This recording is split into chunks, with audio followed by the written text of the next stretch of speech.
Shalom Chaverim, and welcome back to Israel. We are here in the old city, or right outside of the old city of Jerusalem. And today I'm going to be showing you guys this entire old city, the most contentious spot in all of the Israeli-Palestinian conflict and everything that's ever happened in the history of this country and the nations that have conquered it. You can see the signs here to enter Jaffa Gate. That's where we're heading to right now. Jaffa Gate is one of the 8 gates that exist in the old ancient city of Jerusalem, the walled fort here of the old city. And the 8th gate is actually behind the Al-Aqsa compound, but it's closed down. It's no longer like an open gate for tourism. There are different 7 gates around this whole old city that we can explore and see. We're going to be entering through one of the most popular ones, the Jaffa Gate. It's the one most popularized by American and Israeli tourists. There's a big market there on the entrance. So we're walking in right now, but you can see the old city walls right behind me right now. It's incredible. It's an incredible sight. And I'll be showing you guys all around this place today, so let's head in. So something that I think is important to mention now in the video, Jerusalem is Israel's biggest city, and it's comprised, when we think of the biggest city, of over 1 million inhabitants, which make up both East Jerusalem and West Jerusalem. East Jerusalem, at the moment, is considered by most international standards, from what I've come to understand, as occupied territory, occupied by Israel from Palestinians and Palestinian nationhood.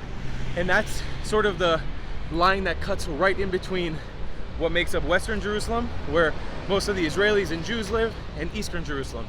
The old city is sort of on the border of both of those things. Once you go east from the old city, you start hitting mostly Palestinian and Arab villages, heading all the way towards the Dead Sea and Jordan.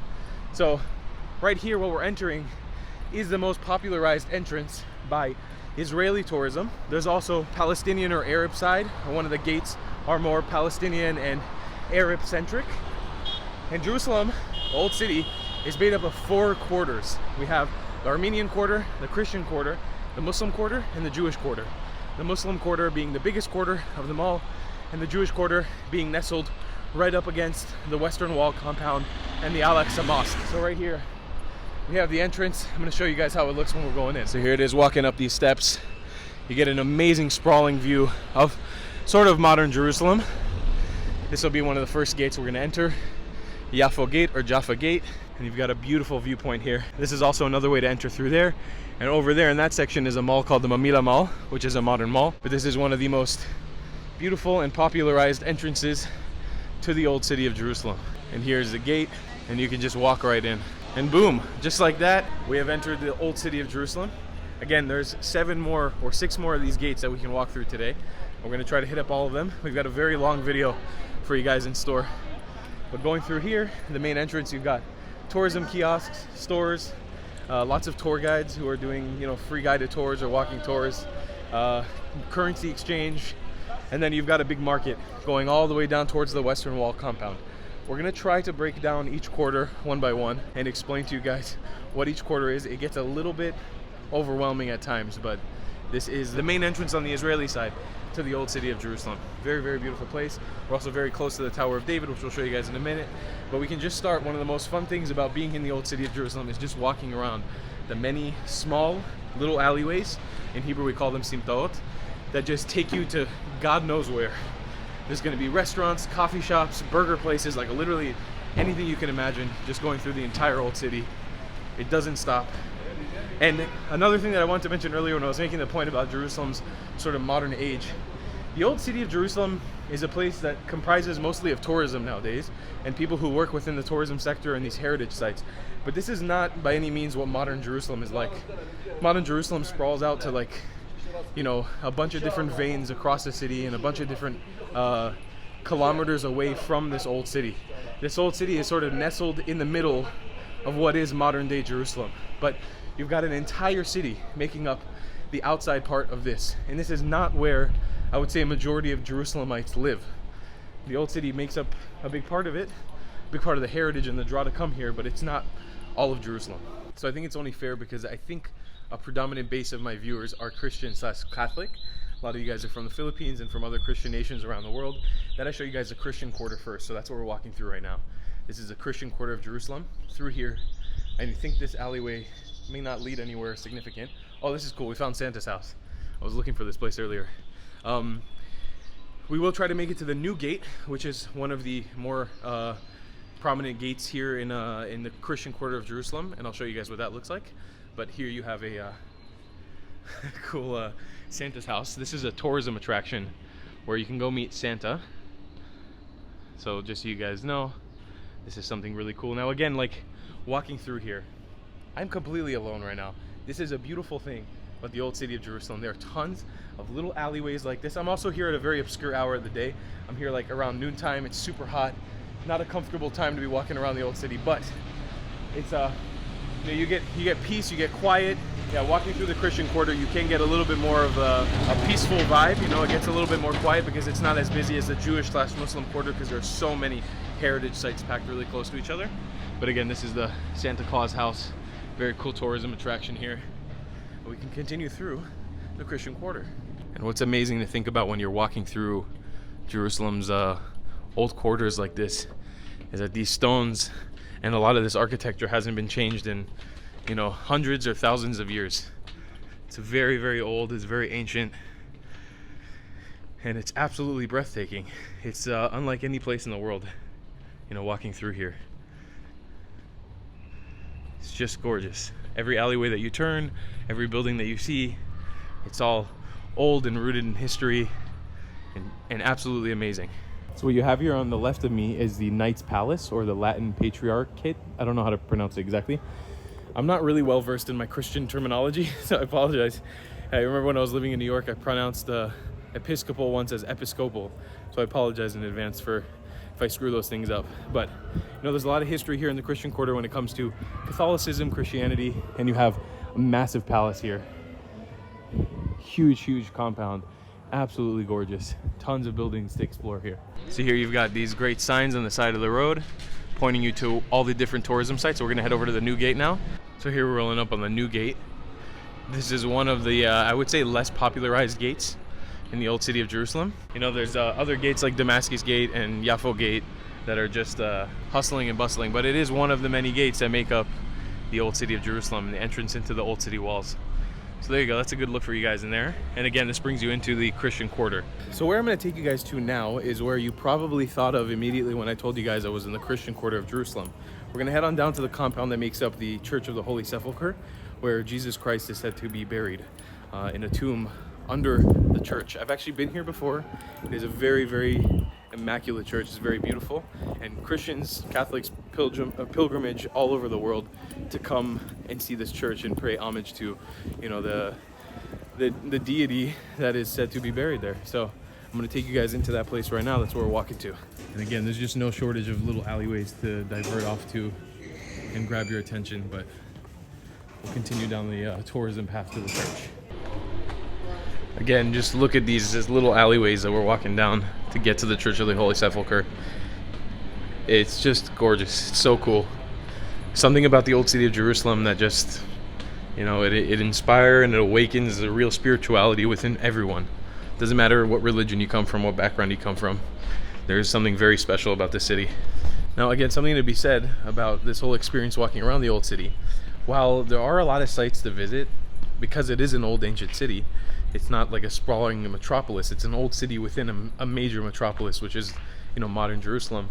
It's the distances to walk from place to place are not very large. You know, it's not like a crazy distance from the new gate to the Church of the Holy Sepulchre. It's like less than a 10-minute walk, especially if you don't divert your attention too much and you walk in a beeline. You'll get there very quickly. But you can even see within here. I mean, like, people do live here nowadays.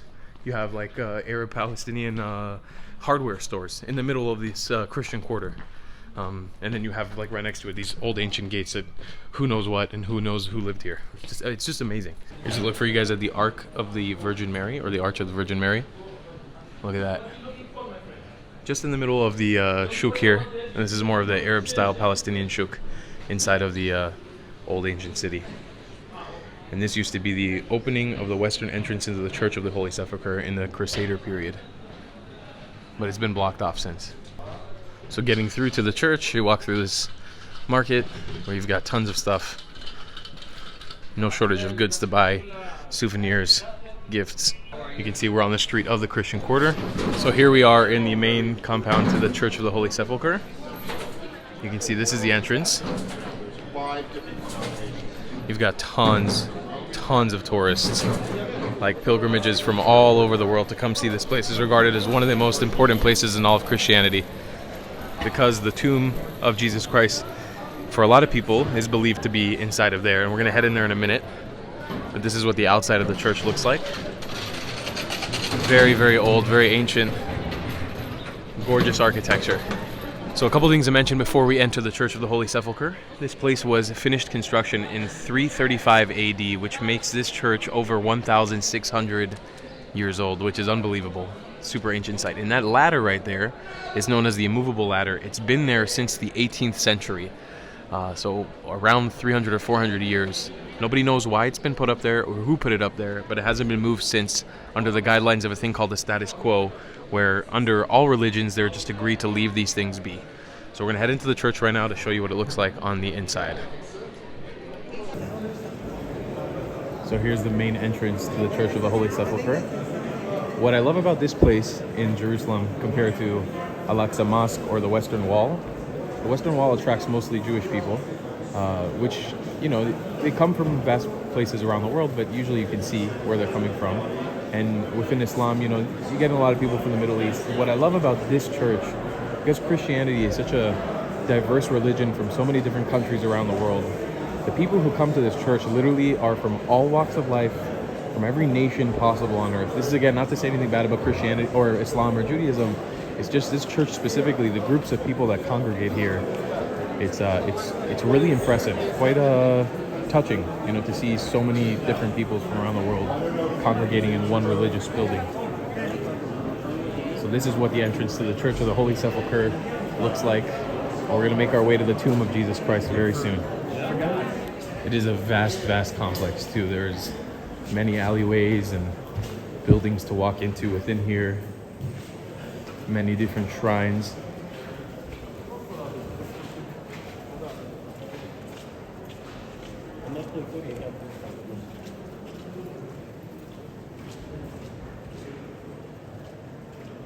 It's absolutely marvelous. Look at that inside. You've got balconies inside of here. It's just incredible. I really do wish I was well versed enough in Christianity and Christian history to be able to tell you guys which each one of these shrines are. I am not, so I apologize for that. But I'm very excited to show you guys the tomb because it is quite a marvelous place. And here it is, my friends. This is the tomb of the father of Christianity, Jesus Christ. This is a place that means so much to so many Christian people from around the world. And you can see people entering inside of the tomb right there. I don't think I'm going to do it today because there's such a long line. If you guys do want to see me going in there, what it looks like on the inside, I did a video in 2017 exploring the old city of Jerusalem, giving you guys a travel guide on Jerusalem. I highly recommend watching that one. It's a great video. We're actually heading there and show it to you guys. It's very cool. It's very monumental. It's just a little bit of a long line to walk into right now. But here you guys go again, the Church of the Holy Sepulchre and the tomb of Jesus.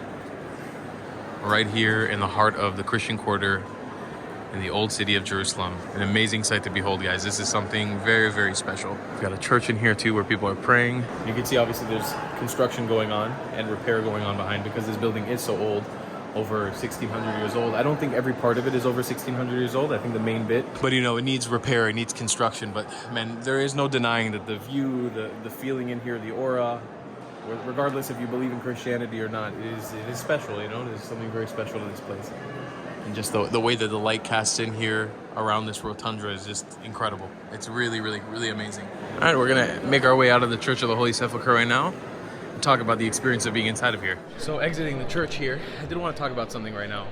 You know, one of the things that I feel like this place stands for specifically in Jerusalem, and the fact of coexistence and cohabitation by different religions, it's really amazing compared to the Al-Aqsa Mosque and the Western Wall, which have a little bit more of division, divisiveness within them.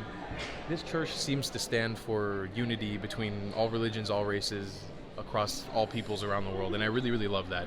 So exiting the Church of the Holy Sepulchre right now, we're thrown back into the Native Bazaar marketplace.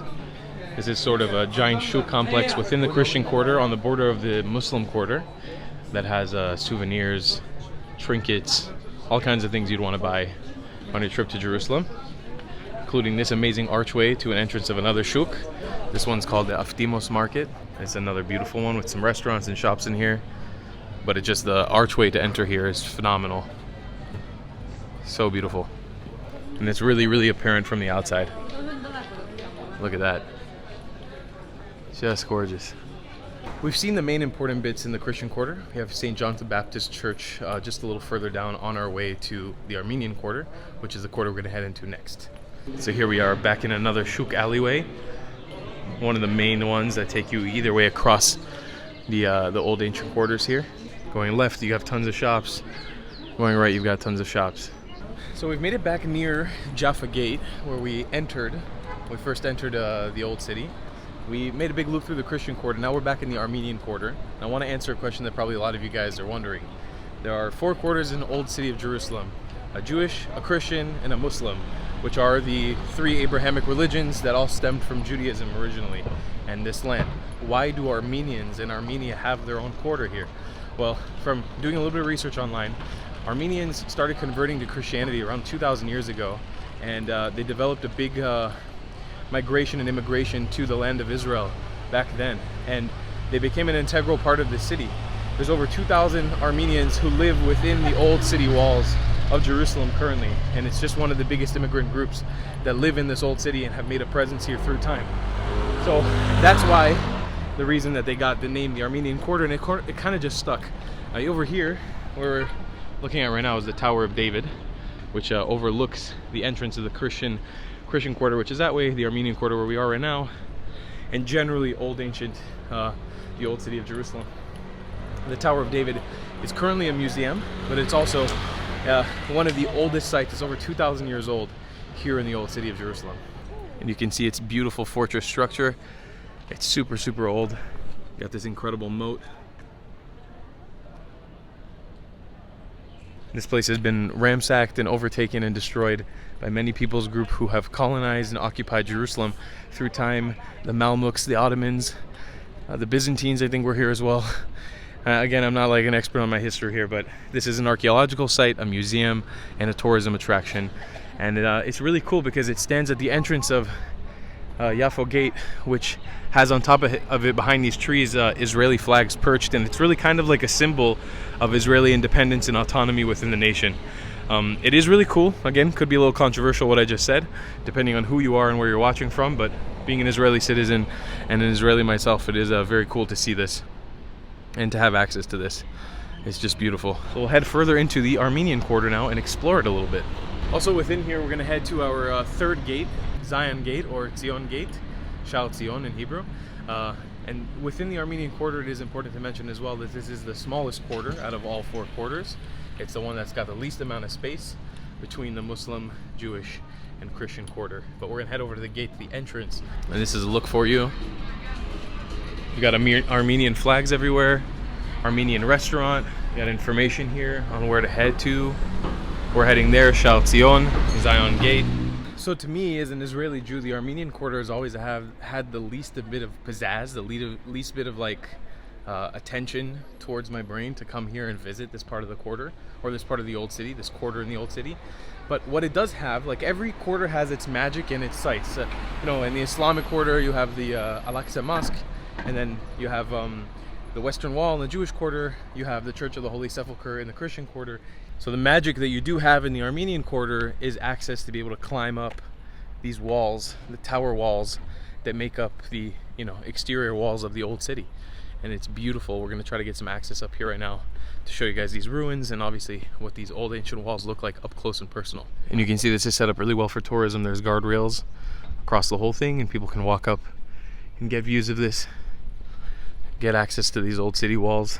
You know, there is a big parking lot here, which is a little less exciting, but just being able to access the top there is it's pretty phenomenal, not gonna lie. All right, so up over here we've got Shout Zion, or Zion Gate in English.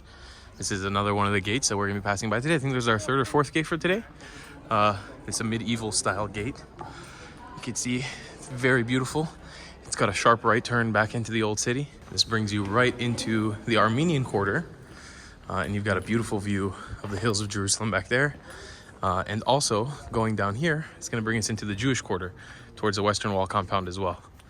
You can see here the information map showing you where we are. So we're sort of walking on the Armenian Patriarch Road.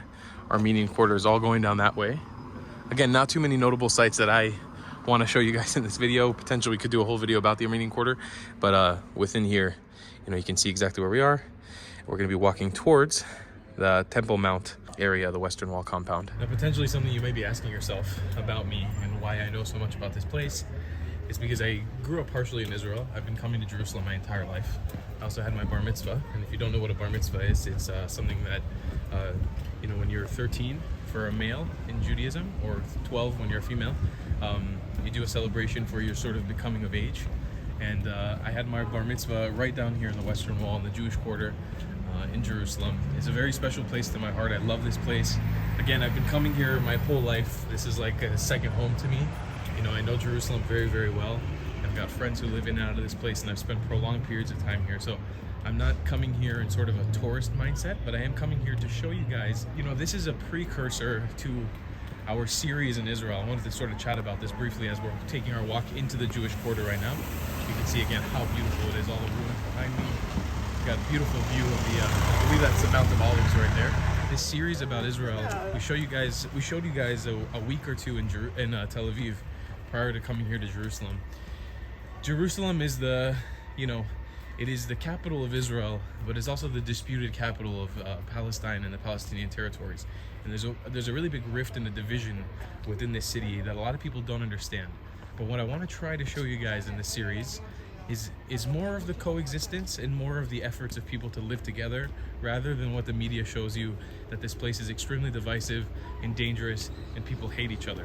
That's the goal of this walkthrough of Jerusalem today, is to show you guys on the day-to-day, Israel is not a dangerous place. It's actually overtly safe. And you know, the views and the history here, they're so worth indulging in and experiencing. And I can highly recommend visiting here for pretty much any people group, no matter who you are. How beautiful is that view? That's something else, huh? Just gorgeous. So right here on the border of the Jewish Quarter and the Armenian Quarter. So again, not to hark on it too much, but this episode is our first episode in Jerusalem. I want to show you guys what all the balagan in Hebrew is the word, sort of the mess is about. You know, why people seemingly hate each other here, why there's division. It's all based on this old city. The history stems out of this place, you know, the conflict, all that stuff, it stems out of this place. But in reality, it's not really burning in flames every day. It's not really just a constant mess and chaos and violence. It's actually quite peaceful most of the time. So that's the goal of this series. It's going to be the precursor to our entire experience here in Israel. I want to show you guys what is the core, what is the middle of all of this, and that is the old city. So let's head into the Jewish Quarter now and explore my roots as a Jew. So here's the street sign signifying the entrance to the Jewish Quarter in the Western Wall. It's all along this street going all the way up, and it's a beautiful journey into the Jewish Quarter here. And here we are, Jewish Quarter Street. This is the street we're going to be taking all the way into the Western Wall, continuing straight down here.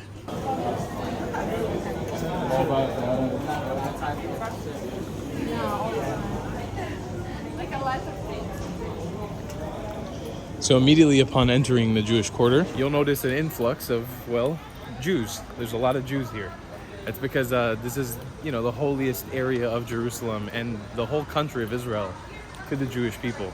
You know, within my religion, this place signifies our struggle, our strength, our history, our heritage. So, you know, throughout all of here, you have obviously stores and, you know, tourist traps and a bunch of things like that. But heading down to the Western Wall, we've got some of the most amazing historical sites here along the way within the Jewish religion. So here we've got an entrance to the Chulva synagogue, which Chulva in Hebrew means ruin. This is the entrance into it.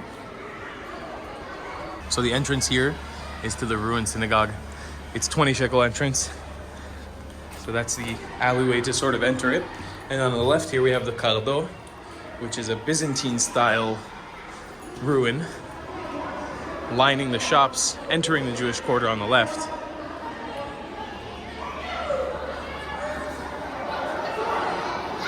And it's amazing. It's amazing. It's just amazing. It's amazing. All these structures are around 2,000 years old.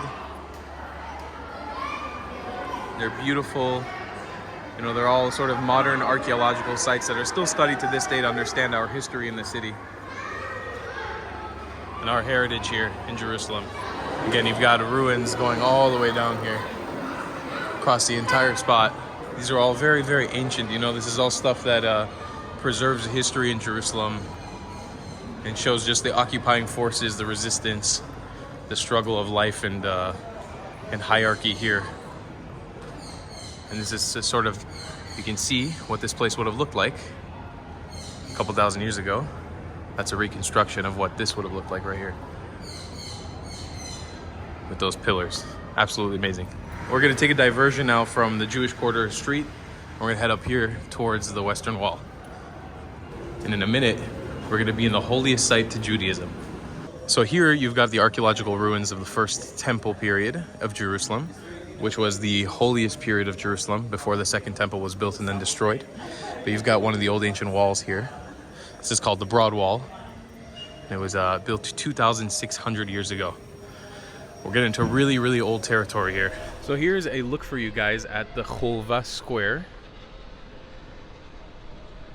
This is kind of like the main square of the Jewish Quarter. Whenever there's events or things going on in the Jewish Quarter, a lot of people gather here. It's sort of like a place of life for a lot of the Jewish Quarter, right outside of the Western Wall compound. And some history for you guys about it. The Cholva Square is the large wall. In front of us is the eastern facade of the Cholva Synagogue.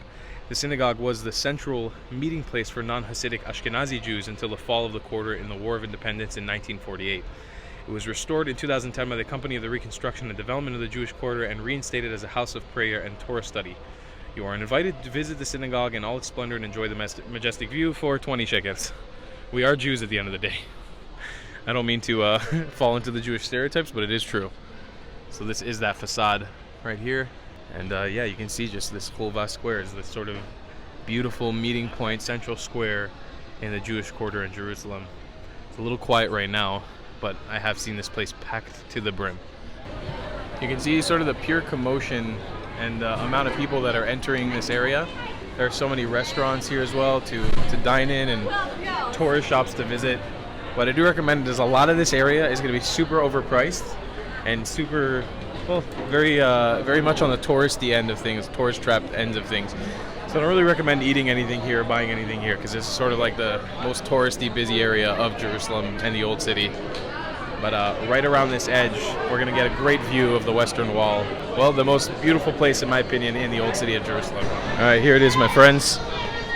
Bypassing all this chaos, these kosher restaurants, we're going to get a view of the beautiful Western Wall compound, the Al-Aqsa compound, all of it right here.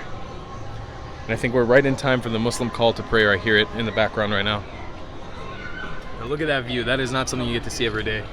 This is, in my opinion, the most beautiful view of Jerusalem. It is. This is the, you know, the main center of the Old City compound, the Al-Aqsa Mosque compound. You can see the Dome of the Rock up there. And you can see the Western Wall. It's beautiful. This is the most important place in Israel to Muslims and Jews. It's contested, it's controversial, but it is magnificent. And we're gonna head in there right now. You can see all the Jewish people congregating over there. And we're gonna go over to the Western Wall and do a little prayer. I'll show you guys how I pray down here. So due to the security situation in Israel, you do have to go through a security checkpoint to enter the main compound of the Western Wall. So we're gonna do that real quick. And when we emerge on the other end, we'll be right in front of the Western Wall. Here we are, just like that. Exited the security station. Now we are at the entrance of the Western Wall. So here's your official entrance note. I am going to put on my head covering. In Hebrew, we call it kippah. In Yiddish or Ashkenazi Jewish, you sort of call it a yarmulke. That's probably what you guys know it as, this head covering. And it is something I wanted to note. You guys will see Jews wearing this. Sometimes you'll see Jews wearing hats. It's actually not a mandated thing within our religion. It's more of a custom to remind us that there's something above us. That's the reason why we wear this head covering. And as I'm entering a place as holy as the Western Wall, it's important for me personally to put this thing on and show respect to my religion and to my people. Now, I mentioned earlier that this is the most important place in the world to Jews, and I want to make a quick distinction in that regard. You know, the Western Wall is what is left. It's the last ruins of the ancient temple, the second temple here in Jerusalem. that was, you know, the holiest temple to the Jewish people, was the holiest place in the Jewish religion. And this western wall is actually just one of the outside walls that was left for it. It was left to it after the destruction of Jerusalem and the ransacking of that temple. It actually isn't necessarily the wall that's the most important place to Jews in Jerusalem. It's the Temple Mount. It's the area behind it that is actually the most sacred place in the entire religion. And on top of that Temple Mount, in that compound, is where the Al-Aqsa Mosque is sitting. That is part of the reason that the Israeli-Palestinian conflict exists. It's one of the driving factors, and it's honestly part of the reason that the conflict constantly flares up. It's the, you know, the controversy that within Islam it's not really possible to come in as an outsider, as a non-Jew, as a non-Muslim to pray, and a lot of times it's seen as as sort of an infraction or like a violation against the Muslim faith to have non-Muslims praying up there. And so that's part of the reason that so much division exists between this wall and what exists behind it. At the end of the day, it's two people groups, Jews and Muslims, who can't agree to what is right and what is wrong, and who can and can't pray in these places. This is a very skimmed over, non-political take on the exact issues here, but I did want to sort of briefly mention it. And here above us, you can see people having bar mitzvahs just like I did when I was a kid. They'll be wrapping tefillin, which I'm about to show you guys, for the first time in reading a passage from the Torah. Down there is an ancient synagogue that we're going to enter in a minute. And then here's obviously the Western Wall, where you famously write a prayer or a wish that you have into a note and stick it into the wall of the old ancient temple. So on the topic of bar mitzvahs and tefillin, I'm going to show you guys what that is right now. When a Jewish boy becomes 13 years old or becomes of age, they wrap this thing called tefillin around their arms and read a passage from the Torah to commit to a prayer of becoming a man within the religion. And I'm going to do that right now. You're going to see plenty of men and boys doing that for the first time now here, and people obviously offering the service of doing it for each other. It's an integral part of a religion, and it's a commitment of the man to do this thing every morning when they wake up, besides high holidays. You can see the Kotel area, the Western Wall, the Kotel in Hebrew, is divided into two sections. You've got the men's quarter here, and then you've got the female quarter over there, the women's and the men's section. And you can see all the people praying here. There's a celebration of a bar mitzvah that just happened right now, and this is where the prayers happen. So this is the exterior wall of the second temple of Jerusalem that was destroyed 2,000 some years ago. It's currently one of the holiest sites to Jews around the world, and pretty much the most accessible site of the holiest sites to Jews in the entire world. Right here. So you can see people praying, also known as davening in English. And you can see men like him putting on tefillin, which I'm about to right now, to wrapping the tefillin and coming to prayer. But this is obviously a place that's open to anybody of any religion, of any faith, can come here and pray, no matter who you are, what background you have. This wall is open to everyone to come and pray. There's no religious doctrine barring anybody from entering here and praying. And this is the actual synagogue within the walls of the Second Temple. So similar to what we saw earlier in the Church of the Holy Sepulchre and how important that place is to the people who come and pray there and do their pilgrimage to get there. This is, you know, this stands as one of the most important places in Judaism to Jews. It's super important, and praying here upon the Western Wall and in this synagogue is like the pinnacle of reaching, you know, spiritual highness and spiritual levels, you know, in the physical world within Judaism. It's such an important site to Jews all over the world, and it means a lot for people to come here and see this. People tend to get very emotional too when they see this place for the first time. They cry, they sing, they pray, they do whatever they need to do. But we'll choose a little corner here, and we'll come and do our prayer. So one more time for you guys to look at the Western Wall here in Jerusalem. The most important place in the world for my people and my religion. And honestly, I haven't been here in 5 years. Every time I come here, it is an honor. It's an absolute blessing to be able to see this place in person, to have access to this wall. It's amazing. It really is. All right, I'm going to show you guys the process of how I, as a Jewish man, pray here, and what many boys come and do here as a bar mitzvah. You guys have seen this on my channel before. If you haven't, these are called tefillin. It is the covenant, what I was talking about earlier, between Jewish men and God. These are leather straps that we wrap upon ourselves on our left arm close to our heart, and then on our head, that is helping us connect with God. And then we'll approach the wall. I can't actually talk while I'm putting these on, but once I finish putting them on, I'll be able to discuss with you guys the actual prayer that I'm doing at the Western Wall. So here's how I put my tefillin on as a Jewish man.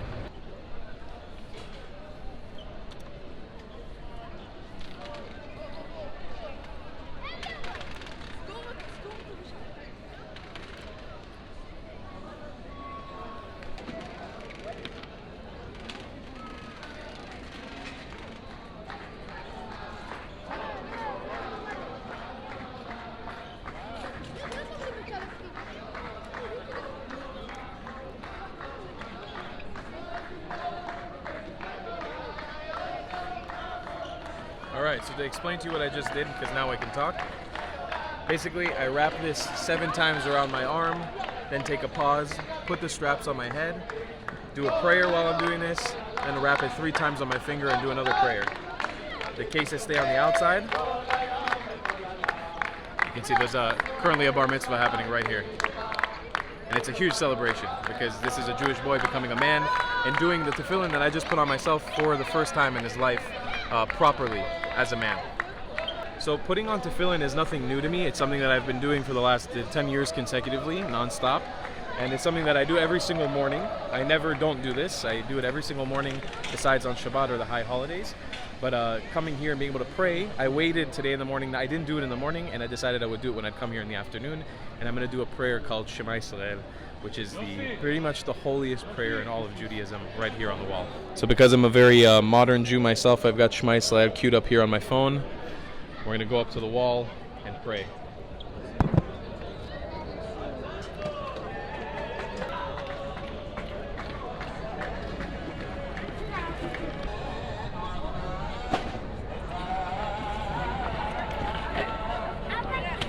Truly a powerful experience being able to pray here at the Western Wall. This is something that my grandparents and my family who moved here to Israel when they were kicked out of their countries fought for, the ability to be able to pray here and to have this place in our possession as Jewish people and as a sovereign Jewish state.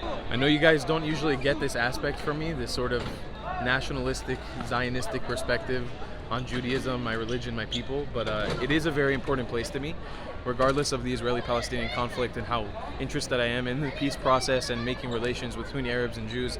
This place is very important to me, and as controversial as it might be for a lot of people, I love the fact that I can pray here no matter when I want, whenever I want to come here. I have access to this place no matter what, because I am Jewish and a citizen of Israel. So I have these wonderful kids asking about the YouTube channel right now. What's up, guys? Oh, what's up? How's it going? I'm good. Whose bar mitzvah was it today? That was me. Your bar mitzvah? Yeah. Actually, for real? Yeah, for real. Mazal tov, habibi. Me. Great job. Not really. No? No, because my bar mitzvah was December 19th. Ah, so it's a late bar mitzvah. Yeah. Alright guys, so I ran into another YouTuber here as I was taking off my tefillin. This is Aman Singh. Hi. He's an Indian YouTuber.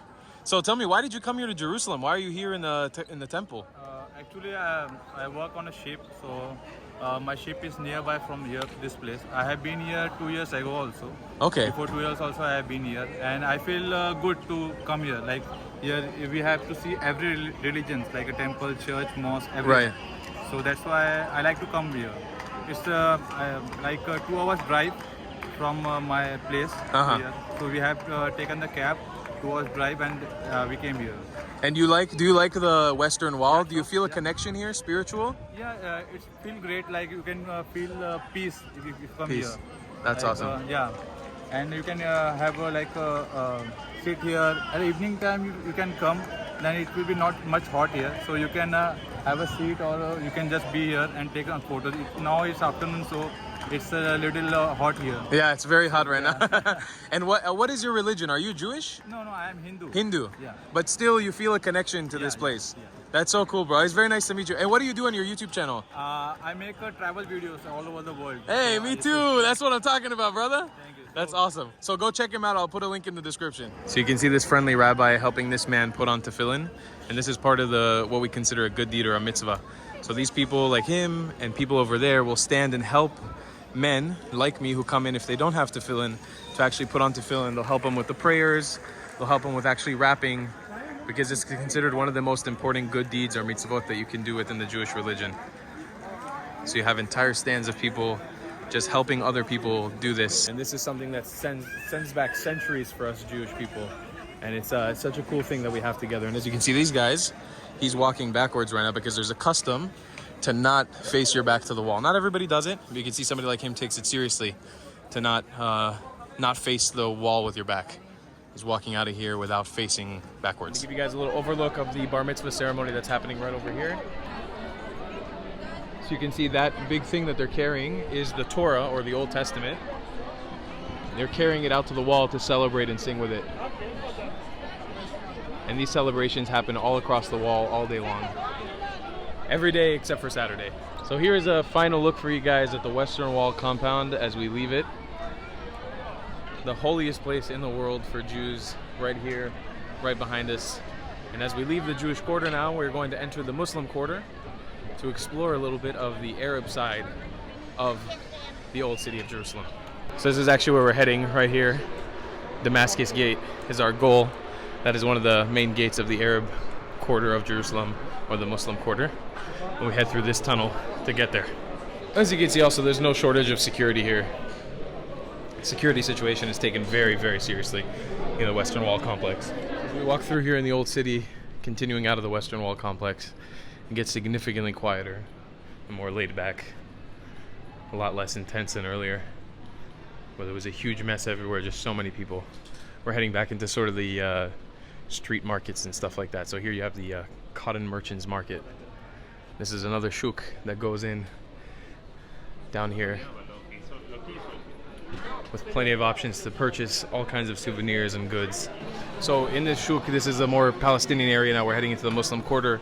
Right through there is the Al-Aqsa Mosque, and they do have security there, barring anybody who's not Muslim from going inside, which is part of the regulations there. But this shuk, which is mostly Palestinian, with mostly Palestinian products and souvenirs and stuff and food, you can see Qurans, everything in Arabic, leads you towards the Al-Aqsa Mosque. You can see most of the trinkets are Arabic in style. You don't really have any more Hebrew. You have colors of the Palestinian flag, models of Al-Aqsa Mosque, sweets and candies that are popularized in the Palestinian areas. So again, just to explain the situation, because I feel like it's an interesting thing to explain. Coming down there, which is the Western Wall, and coming through here, which is the entrance to the Al-Aqsa Mosque, I was actually stopped by an Israeli policeman who told me I cannot enter because I am not Muslim. That's just the rules going up there. I think there are certain times where Jews are allowed to pray. For example, walking in right now, he asked me, the first question he was like, "Are you Muslim?" And I said no, because I'm not, and I don't want to offend anybody by going in there. And he told me, "Turn around, you're not allowed to go in here." And then I asked him which way is it to Damascus Gate, which is just down there, which is sort of the entrance of the Muslim quarter. But that's a reality with Al-Aqsa Mosque. Something I've never been able to see yet. I'm hoping that one of these days maybe I'm allowed entrance into there, but as a Jew, you're not allowed to go in there. So it's just a reality of the situation. It's a little unfortunate, but I'd like to see it, and I can respect the law. It's not that important to me that I want to anger anybody, but I would love to see it because it is also a holy site for Jews. But walking down here, we are in the more predominant Muslim quarter, Palestinian area of the old city now. And we're going to be walking ourselves towards the entrance of this part of the city, which is Damascus Gate. Now, the Muslim quarter of the old city is the largest quarter, so it is going to be a big loop to get around. We'll be walking down here towards Damascus Gate and then looping around to show you guys the other 3 gates or 2 gates that we're missing. So we're going to head down here through the main entrance of the Muslim quarter of the old city of Jerusalem. Very, very exciting. It's going to get a lot more Arabic from this point on moving forward. So here we have the Armenian Catholic Patriarch. You can see the entrance here. Beautiful architecture here on the entrance. So cool. You've also got an Armenian restaurant here selling, you know, the classic stuff that we eat here in Israel. Lahmacun, kibbeh, shawarma, lamb kebabs, everything. And more restaurants here in the Muslim quarter. Tons of action, tons of people hustling and bustling. Lots of life. It's very exciting. So the street that we're also walking on, Via de la Rosa, is the street that's believed that Jesus walked on as he was getting crucified, or to his crucifixion. So this main street that cuts all across the old city is walked by many people today and is full of life and shops. But it is believed that back in the day, this is where Jesus walked. And you'll see a pilgrimage that's about to happen right in front of us, reenacting this. And this happens every single day. And it is an amazing part of the culture here. Check this out. So people are doing their duty within the religion to carry Jesus on the cross through the same streets that he was crucified in. There's also no shortage of these baklava pastries everywhere. Look at these. Oh, look at these little golden balls. They're so good. All this stuff is amazing. And you have them on literally every corner here. It's amazing. It's so awesome. So here within the Muslim quarter, we have, the main shuk section. Lots of produce being sold. You've got everything between fruits and vegetables and even flowers here, lots of plants. And it's, it's operating like a very normal market. We've got nuts here, and everything is shifted into Arabic now and more of a Palestinian context rather than a Jewish or Israeli one. So this is the main entrance to Damascus Gate, signifying this used to be in ancient times one of the main gates that led to Damascus in Syria. And this is the main Arab/Muslim/Palestinian area of Jerusalem, or right outside of the old city. And this is the one that most Arabs and Palestinians or Muslims use to enter the old city of Jerusalem. And it is a very beautiful gate. I've been here only once before, and I came here accidentally on a bus, and it was really cool because outside on the street, lining the streets, there's also tons of shops and cool things. In Hebrew, this place is called Shechem. Shechem is the name for Damascus, the ancient biblical name for Damascus in Hebrew. And it's a marvelous gate. It's absolutely beautiful. And just look at the action that's on the streets here, right outside of the old city. As if really you are in a different country. As we're getting into this part of Jerusalem, the more Palestinian part of Jerusalem, it changes a lot. It's very different. It's very similar in a lot of ways to Israeli culture, but it is very different in a lot of ways as well. This view of Damascus Gate, it just never gets old. It's absolutely breathtaking. Beautiful gate. Those little points on top, man, it's so cool. And you've got views of all kinds of notable structures on top of the old city up here. So since I already showed you guys the inside of the market that's in there as we were walking through here, I don't feel it necessary to go back into the old city just to come back into it again, or to come back out of it again. So we're gonna walk around the perimeter of the old city on the Palestinian side now and go to Herod's Gate. Herod, if I remember correctly, was the old either Roman or Greek emperor who came here and built his capital in Caesarea. He did a lot of damage to this country back in the day and to my people. Yeah, we're gonna walk around the perimeter on the Palestinian side and get back into the old city through Herod's Gate. So also I wanted to take a minute now as we're walking alongside the outside of the old city to talk a little bit more about the division of Jerusalem. So as I mentioned earlier, Jerusalem is divided into East Jerusalem and sort of West Jerusalem. Kind of the north and south parts of Jerusalem are incorporated into that, and they make up the Israeli part of Jerusalem. East Jerusalem is the part of Jerusalem that is intended to be designated as the capital of the future Palestinian state. So walking through here, what we're doing is we're actually sort of circumnavigating around what is supposedly supposed to be Palestine. There is so much division in the setting up of this state, and there's so many problems, innate political, society, and financial. I mean, it goes into such a big rabbit hole. It's too much to talk about just in this video, as this is a tour of the old city, but I did want to mention that because we've sort of left Israel, quote unquote, now, and we're in Palestine, what is supposed to be the future of the Palestinian state in this area. But again, it's so cut up and split up into different parts that it's kind of hard to tell, because while we're here, you're gonna have Israeli police, Israeli army, you're gonna have Israeli flags, all within is what is proposed to be sort of a Palestinian state. And again, I'm not stating that the sidewalk that I'm walking on right now is proposed part of the future Palestinian state, but there's a lot of people who lay claim to this area being part of that, because at this point, it doesn't really even feel like Israel anymore. This feels more like an autonomous Arab enclave within the city. It's very interesting, the dynamics that make it up. We're gonna head over to Herod's Gate and show you guys the inside there. Sorry for all my blabbing.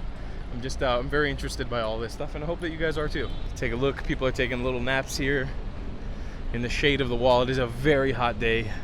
It's got to be in the upper 90s Fahrenheit, around like 30, 37, 38 here, close to 100 degrees Fahrenheit. And as I was talking about, you see like Israeli police, Mishtarat Israel there, and Dol Israel. But here we have the entrance to Herod's Gate and back into the old city through the Muslim quarter, of course.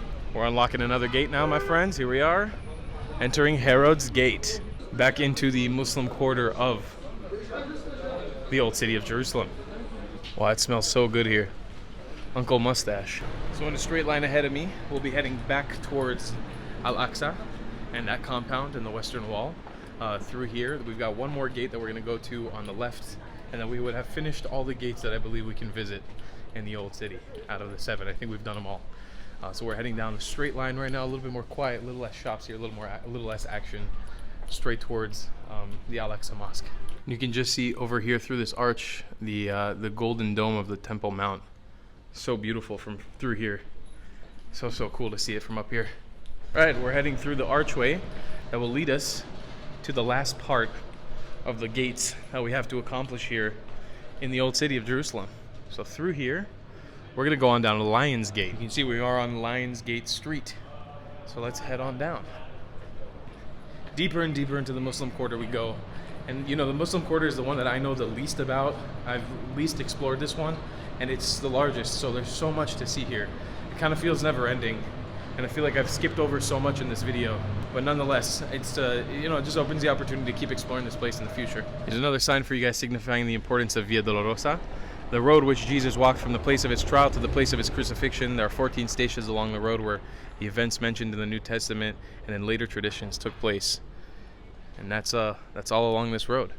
This is St. Anne's Church right here. This was built by the Crusaders in 1138. It is a super old Roman-style church.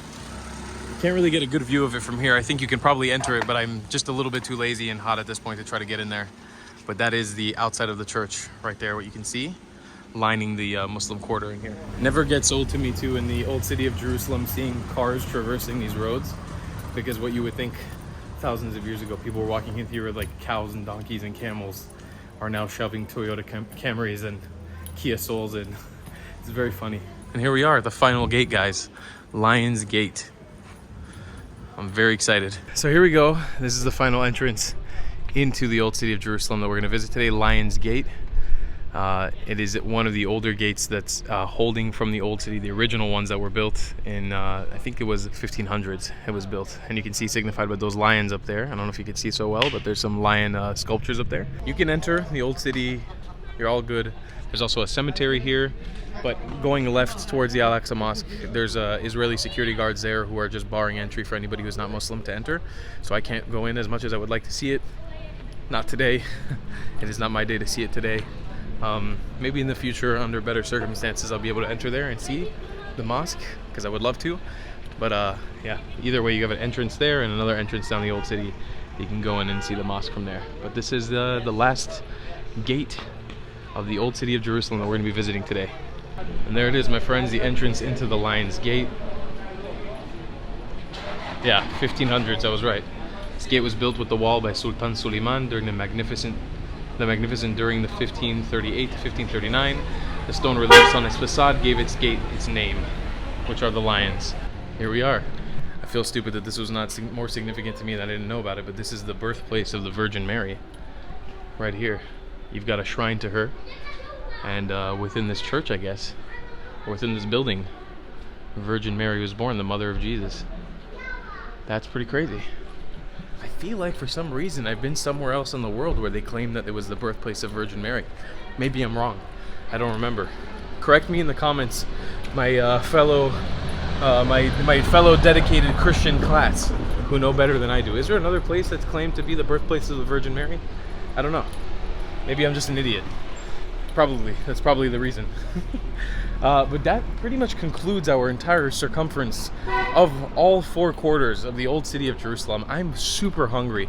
I'm dying for a shawarma or something. I've been walking around all day. Now I just don't know whether I want to choose a kosher one or a halal one.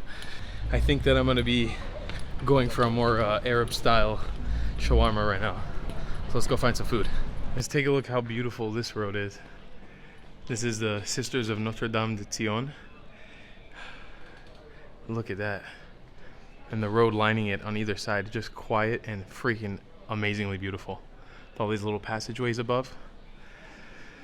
Seriously, the old city of Jerusalem is unbelievable. And again, even parts like this of Via Dolorosa, walking around. You know, there's like literally everywhere is just lined with antiquities and historical spots. I would never be able to cover it all in one video. It's something that you really have to come here and see yourself. Just Look at that, being completely by myself down here on this road, walking around. It's so freaking cool. It's such an amazing experience. So I found a little spot here, it smells fantastic. Getting some shawarma, and I'm gonna get one of these blue drinks, which I don't know what that is, but I'm gonna get it. So here I am, an Israeli man, eating a Palestinian shawarma. 25 shekel is significantly cheaper than anything you can get on the Israeli side, kosher stuff. And it's pretty hefty too, and it looks delicious. So let's dig into it. A lot of salad. It's a chicken shawarma, which is a little less exciting, but it's still very delicious. I'm gonna inhale this real quick. On the side, I also got a balad, which is just like an icy, very popular through Israel. I've shown this in videos before. I forget what the name of this flavor is. I don't know what it is. It's not blue raspberry. I don't know what it is. It's really good though. It kind of tastes like cotton candy almost. This is a great meal after walking through the old city like this all day. It's been hot, I've been sweating, I've needed some food. And you can't go wrong with a 25 shekel shawarma. That's just awesome. All right, as I'm making my way out of the old city towards Jaffa Gate where we entered, I've got a stain of tahini sauce on my shirt. It's a good note to an end of a good day here in the old city of Jerusalem. Something that I wanted to note is that, you know, the theme of today, as I've been walking through, I've seen Jews and Muslims, like religious Jews, religious Muslims walking side by side the entire day. And I implore you guys to remember that what you see on the news isn't what happens here on the day-to-day. And usually there's a big, fixation on this place when there's a flare-up. But on the day-to-day like this, it's very peaceful. People are coexisting and cohabitating in the most beautiful way. So highly, highly recommend you guys to come down here, check out the old city. And of course, you make sure you subscribe and turn those notifications so you don't miss a single video. And obviously you can become a member by joining the channel. It'll go a long way to supporting me. And I'll see you guys in the next one. Love you long time. Goodbye, class.